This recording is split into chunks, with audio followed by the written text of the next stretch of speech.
नमस्कार दोस्तों, मैं दिलीप कुमार। दोस्तों 31 दिसंबर 2025 को आलोक राज जी को बीएसएससी का चेयरमैन बनाया गया था। महज 6 दिन में ही उन्होंने बीएसएससी के चेयरमैन के पद से इस्तीफा दे दिया। आलोक राज जी एक स्वच्छ छवि के ऑफिसर रहे हैं, ईमानदार ऑफिसर रहे हैं और उन्होंने 6 दिन के अंदर ही बीएसएससी के चेयरमैन के पद से इस्तीफा दे दिया। ये कोई छोटी मोटी बात नहीं है। आलोक राज जी का इस्तीफा बीएसएससी में बड़े पैमाने पर धांधली सेटिंग की ओर इशारा करता है, क्योंकि बीएसएससी जो बहुत पहले से भ्रष्टाचार में संलिप्त है और कई परीक्षाओं का पेपर लीक हुआ है, धांधली सेटिंग के आरोप लगते रहे हैं, उस बीएसएससी के द्वारा अभी 24,000 से अधिक पदों पर द्वितीय इंटर स्तरीय की परीक्षा होनी बाकी है, CGL 4 की परीक्षा होनी बाकी है, अन्य कई तरह के पदों के लिए भी वैकेंसी निकली हुई है एवं अन्य कई तरह के पदों के लिए वैकेंसी आने वाली है। और ऐसी परिस्थिति में बीएसएससी के चेयरमैन पद से आलोक राज जी का इस्तीफा देना ये दिखाता है कि बीएसएससी के अंदर बड़े पैमाने पर भ्रष्टाचार है, बड़े पैमाने पर भ्रष्टाचार में संलिप्त है वहाँ के अधिकारी कर्मचारी, और इस वजह से आलोक राज जी अपने आप को वहाँ अपनी छवि नहीं बचा पा रहे थे, अपनी छवि के साथ तो समझौता नहीं करना चाह रहे थे और इसीलिए उन्होंने इस्तीफा दे दिया होगा। ऐसी ही संभावना बनती है।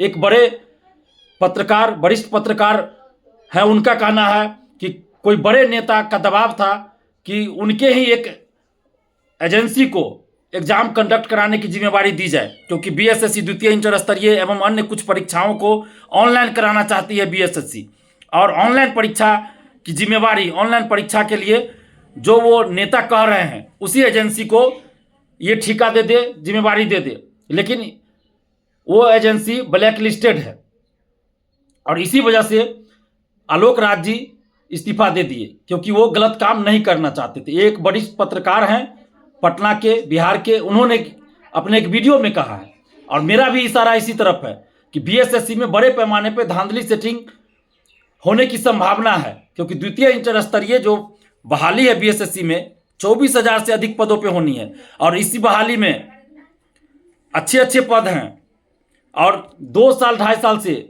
हर एक 6 महीना पे लिंक ओपन किया जाता है फॉर्म भरने के लिए। आखिर किन के लिए ये लिंक ओपन किया जा रहा है बार बार?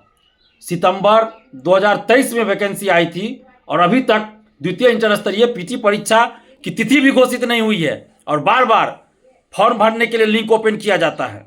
ऐसा क्यों किया जा रहा है? और जब नोटिफिकेशन आया था उस समय ऑनलाइन परीक्षा लेने की कहीं बात नहीं थी, फिर ऑनलाइन परीक्षा लेने की बात कहाँ से आ गई?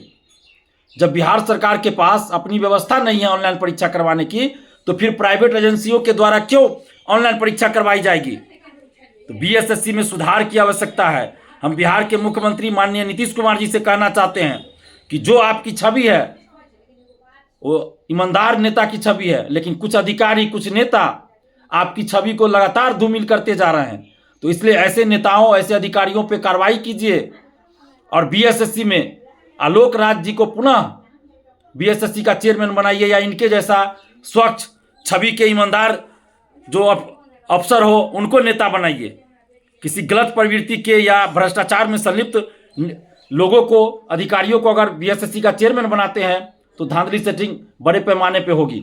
दूसरी तरफ 67वीं बीपीएससी का जब पेपर लीक हुआ था, जिसे मैंने ही उजागर किया था, परीक्षा से पहले ही मैंने मुख्यमंत्री जी को क्वेश्चन भेजा था, परीक्षा रद्द हुई थी और जांच में कई बड़े बड़े लोगों का नाम आया था, कई लोग पकड़े भी गए थे और बीपीएससी के जो उस समय परीक्षा नियंत्रक थे अमरिंदर कुमार, हमने उन पे आरोप लगाया था और उनको हटाने की मांग किया था, जांच की मांग किया था।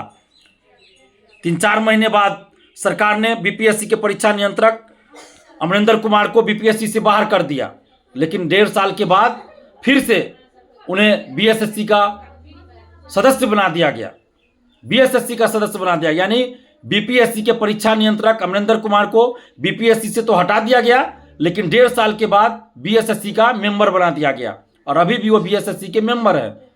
तो क्या ये सारी प्रक्रिया, ये जो सारा घटनाक्रम है, किसी बड़े धांधली सेटिंग की ओर इशारा नहीं करता बीएसएससी में? क्योंकि हजारों पदों पे बहाली होनी है बीएसएससी के द्वारा और बीएसएससी द्वितीय इंटर स्तरीय और CGL 4 की बहाली को लटका के रखा गया है। अभी तक परीक्षा की तिथि घोषित नहीं की गई है।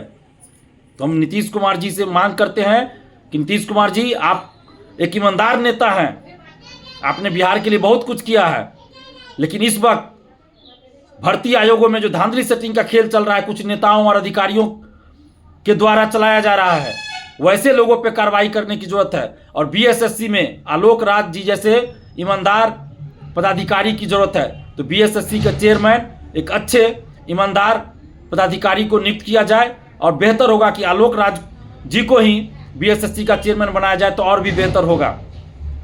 और बिहार के तमाम अभ्यर्थियों से भी हम आग्रह कर रहे हैं, अपील कर रहे हैं कि आप लोग पूरे घटनाक्रम को देखिए। ये कोई छोटी मोटी साधारण घटना नहीं है, ये बीएसएससी में अरबों खरबों का खेल होने वाला है, इस ओर इशारा कर रहा है।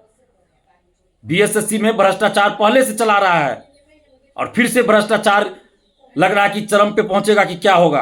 तो हम नीतीश कुमार जी से मांग कर रहे हैं कि पूरे मामले की जांच करवाई जाए कि आखिर आलोक राज जी ने क्यों इस्तीफा दिया, किस नेता का दबाव था उन पर, और बीएसएससी के अंदर कौन अधिकारी कौन कर्मचारी हैं जो आलोक राज जी को ईमानदारी से काम नहीं करने दे रहे थे कि 6 दिन के अंदर ही इनको इस्तीफा देना पड़ गया।